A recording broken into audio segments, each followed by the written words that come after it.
It's not about the classified documents themselves.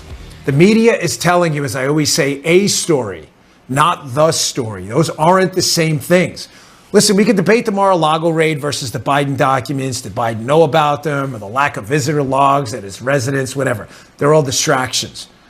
Tonight, I'm going to tie it together for you and make the case that the real story here is about what's inside the documents that has the Democrats terrified if we ever find out.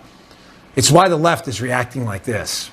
In there, I have no regrets. I'm following what the lawyers have told me they want me to do. It's exactly what we're doing. There's no there. Again, that's for the Department of Justice. Why is it a DOJ question? And let's be clear, it's not your decision to make on what I can or can't answer from here.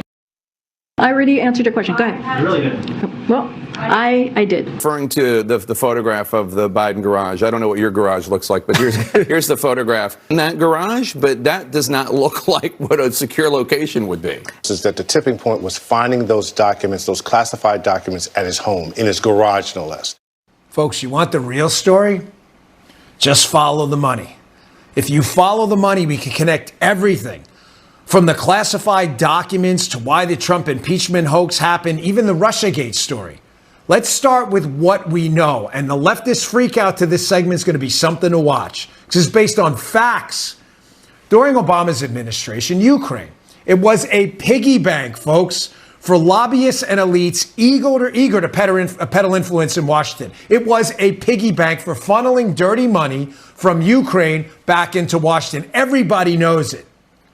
And it's fairly obvious at this point that Joe Biden, the point man on Ukraine, he wanted a piece of that.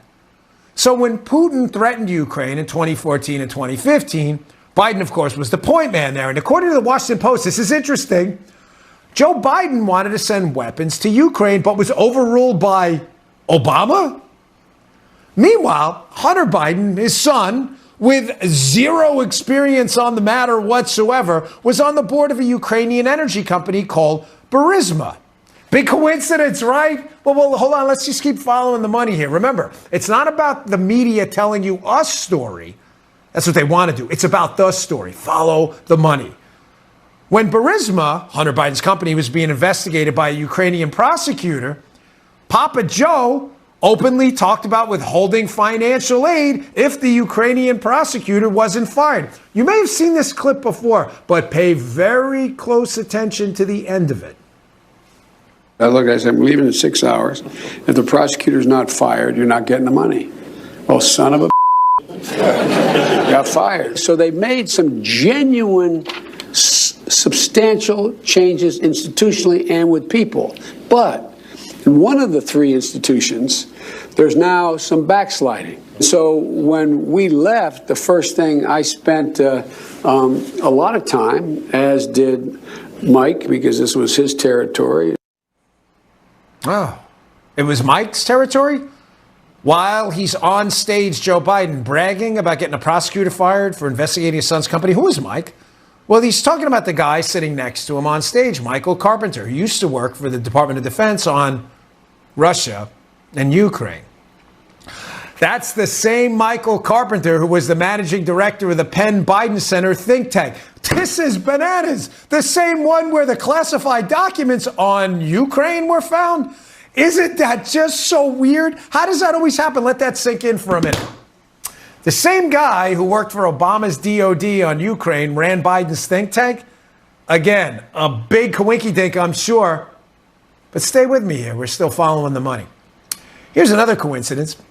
Don't you think, again, it's weird that the DOJ in their recent statements said that they were at the Biden residence for the classified document search? But why weren't they at the Penn Biden Center?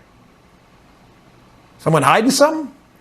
Speaking of Ukraine investigations, one of the biggest pro-Ukraine lobbyists in 2016 was a woman by the name of Daria Kalaniuk. She conveniently was the director of a George Soros-funded anti-corruption group, Ant-AC. Well, why does this matter? Well, Daria Kalaniuk and her group, according to reports, coordinated with the U.S. Embassy to pressure Ukrainian prosecutors to stop investigating the Soros group in 2016 in Ukraine, where Hunter Biden worked and Joe Biden was the point man. They allegedly had a do not prosecute list, but here's where it gets really weird. There was a do prosecute list they wanted as well. Remember Russiagate? The hoax, it began when the same group targeted Trump campaign manager Paul Manafort for his what? Financial dealings in Ukraine. So Manafort knew about Ukraine, meaning Trump probably did too. Then another Soros-affiliated group hired Fusion GPS, the creator of the Russian dossier. You believe that? Again, super coincidental, man. Remember, it's not about a story. It's about the story. And here's another outstanding coincidence, all centered on Hunter Biden and Joe Biden's grift in Ukraine. Read this 2017 headline from Politico, left-wing outlet Politico, about Ukrainians targeting Trump to keep him from getting elected. They did, right? In 2017?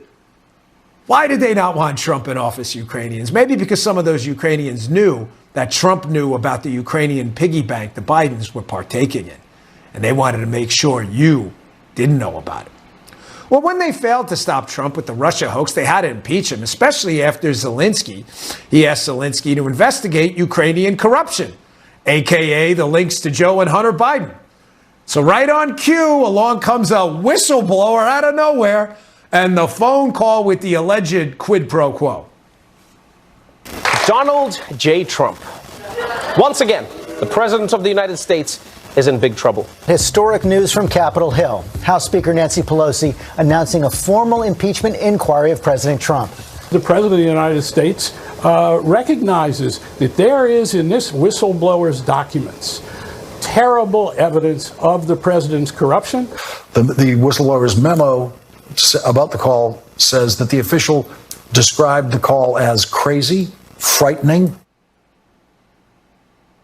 And here comes, as if on cue, right, our Ukrainian friend again, who was running George Soros' little anti-AC group over there, who just shockingly parrots the exact same talking points as the whistleblower, who, oddly enough, she reportedly met with in 2015 at the White House. Again, another outstanding coincidence, folks. Listen, are these classified documents found at Biden's think tank run by Michael Carpenter, who was on stage with them as they were threatening to fire the prosecutor? Does it expose what Biden was up to, taking advantage of the Ukrainian piggy bank through his son, using his son, Hunter Biden? Was Biden acting as a foreign agent of Ukraine? I'm not talking about 007. I'm talking in the monetary sense. See why Hunter's financial support of his father is such a big deal now? Follow the money. Ukraine was a piggy bank. Joe Biden wanted a piece. It's not about us story. It's about the story. And I know liberals, you get confused really easily about these scandals, but only when they involve Democrats. So I did a little quick whiteboard summation for you of the Biden scandal. It's called the Lib Guide to Scandal. Here, Ukraine gave money to Hunter despite having no skills. Hunter sent money to Dad. Dad then lobbies for Ukraine for both weapons and money to Ukraine. Hard? You need a picture of it? I can put it on my Instagram. Folks, now do you understand why the Democrats want everyone distracted about whether or not Joe Biden should have classified documents? They don't care about classified documents. They don't want us to know what's in them because it could expose one of the biggest scandals in U.S. history. Just follow the money. Here to react is Turning Point USA founder and president Charlie Kirk. Charlie, this is an unbelievable scandal. The fact that China, Ukraine, and other countries were clearly funneling money to Biden Inc., who's then making major decisions about China and Ukraine? Your thoughts? Amazing how you put that all together, Dan. So I just have two really quick thoughts. Number one, who's to say it's not still going on? What assurances do we have that this is past tense? That Ukraine is very much in vogue right now. I mean, who's to say that there is not some sort of distant family member, maybe Hunter himself? I don't know if he's that foolish to keep this behavior up while he's under current federal investigation, but I don't know. You're not exactly dealing with the most sophisticated criminals. And that's the second point. It's very clear the more we look into this, their pattern of behavior shows and demonstrates they never thought they were going to get investigated for this ever. They truly believed that they were part of a permanent American ruling class, that the regime gave them a very special king for lifetime, basically soft, invisible pardon, and I can act however I want, even if it means selling out the country, selling out our geopolitics, our national security. And the third point I'll make, it begs the question, which is how much of our current, that's like right now, our own decisions are being impacted by by previous decisions and business deals that were done by the Biden family. This is the greatest civilizational importance, and almost silence from the entire regime media. Yeah, Charlie, I got to run, but I don't think it's a coincidence either that, you know, the Washington Post reported on Hunter Biden's multi-million-dollar deals with China, and then all of a sudden the Biden DOJ dumps an anti-espionage program targeted at China. I know you and your group are all over this stuff. Charlie, thanks a lot for your time. We appreciate it.